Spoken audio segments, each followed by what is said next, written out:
வணக்கம்.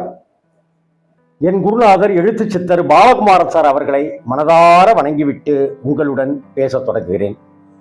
என் இனிய நண்பர்களே, உங்கள் அனைவருக்கும் இந்த ஆடி மாசத்துல நடக்கக்கூடிய முக்கியமான வைபவங்களை, நாம வணங்கக்கூடிய முக்கியமான விஷயங்களை உங்களோட தொடர்ந்து நான் பகிர்ந்துக்கிட்டே வரேன். அதற்கு நிறைய பேர் ஃபோன் செய்து என்கிட்ட ரொம்ப நல்ல விஷயமா இருக்கு சார், நான் கடைபிடிச்சதே கிடையாது அப்படின்னு சொல்றீங்க.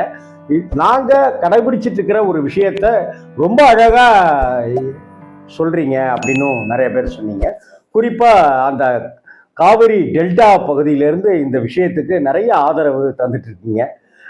தொடர்ந்து நம்ம சேனலை சப்ஸ்கிரைப் செய்து பாருங்கள் அப்படின்னு அன்போட கேட்டுக்கிறேன். இந்த ஆடிப்பெருக்கு அப்படிங்கிறது ஏதோ 2 வருஷத்துக்கு முன்னாடி நடந்தது, 4 வருஷத்துக்கு முன்னாடி நடந்தது அப்படின்லாம் நம்ம நினைச்சிட்டு இருக்கிறோம். சில பேருக்கு ஆடிப்பெருக்குனாக்க என்னன்னே தெரியாது.